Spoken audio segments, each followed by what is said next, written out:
Welcome back, guys.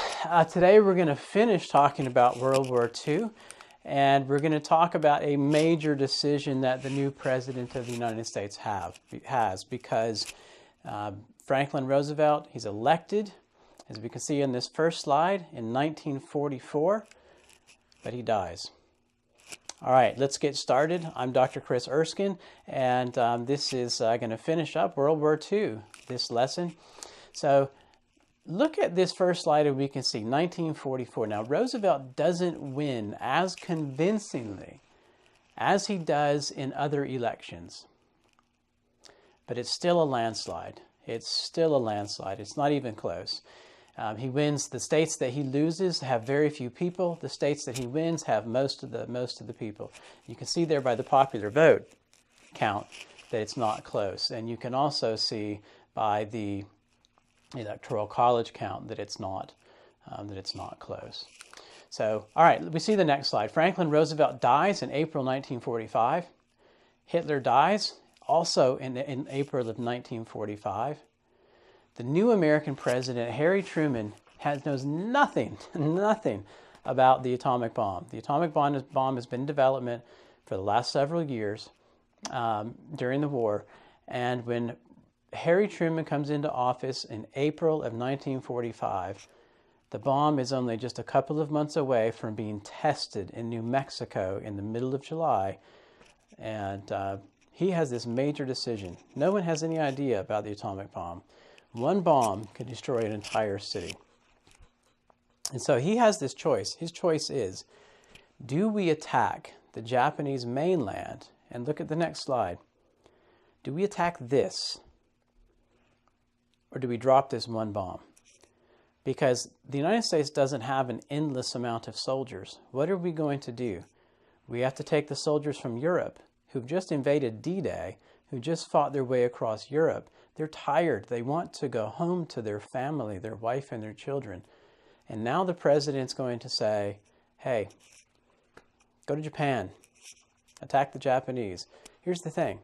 If we fought the Germans, for every one German soldier that was killed, 3 would surrender. If we fought the Japanese, for every 200 soldiers we killed, 1 would surrender. The Japanese were tenacious fighters. They fought hard. And so the United States now has to invade, just like they have to think about invading, just like they did in D-Day in France. We can see this next slide as well. This looks very similar to France. The United States has to pick a place, and they have to begin to plan an invasion. And so Truman is faced with this option. We can either invade, like we did in France, or we have this bomb, and we can drop the atomic bomb. Now look at the next slide.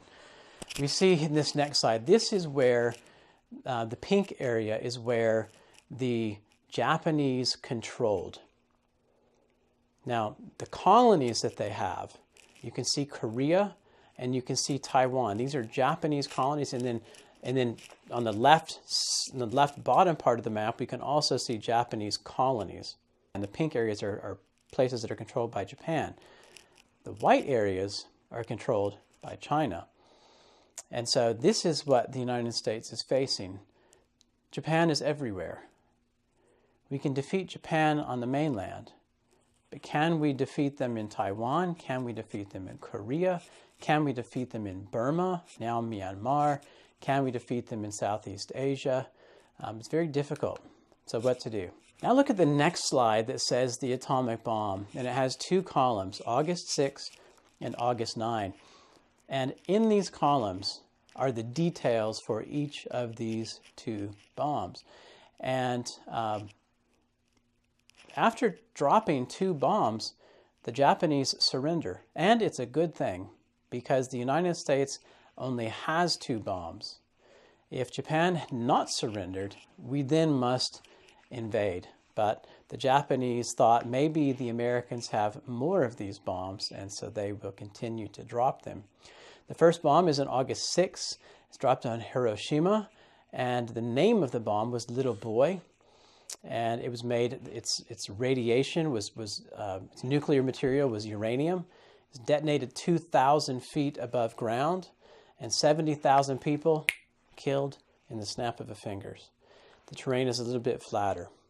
3 days later, we dropped on the city of Nagasaki a bomb called Fat Man. The nuclear material is plutonium.